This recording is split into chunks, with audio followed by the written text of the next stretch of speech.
पहिल्यांदा मी पंढरीच्या या पंढरपूरला आले त्याबद्दल मी त्यांना वंदन करते।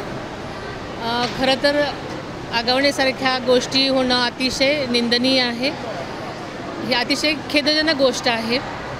ह्या कधीच घडायला नको आहेत आणि अशा कुठल्याही चुकीच्या गोष्टीसाठी राष्ट्रवादी पक्ष कधीच बळ देणार नाही, कधीच पाठीशी घालणार नाही। महिला आयोगाच्या अध्यक्षांवर वारंवार आरोप व्हायला लागले, त्यांच्याकडे तक्रार देऊन वेळीच कारवाई केली असती तर राजीनाम्याची मागणी समोर येते। कालच आमच्या प्रदेशाध्यक्षांनी याच्यावरती भाष्य केलेलं आहे, त्यामुळे त्यांनी सगळी माहिती दिलेली आहे आपल्याला। पहिल्यांदा मी पंढरीच्या या पंढरपूरला आले त्याबद्दल मी त्यांना वंदन करते।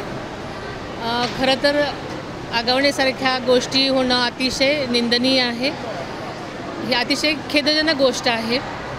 ह्या कधीच घडायला नको आहेत आणि अशा कुठल्याही चुकीच्या गोष्टीसाठी राष्ट्रवादी पक्ष कधीच बळ देणार नाही, कधीच पाठीशी घालणार नाही। महिला आयोगाच्या अध्यक्षांवर वारंवार आरोप व्हायला लागले, त्यांच्याकडे तक्रार देऊन वेळीच कारवाई केली असती तर राजीनाम्याची मागणी समोर येते। कालच आमच्या प्रदेशाध्यक्षांनी याच्यावरती भाष्य केलेलं आहे, त्यामुळे त्यांनी सगळी माहिती दिलेली आहे आपल्याला।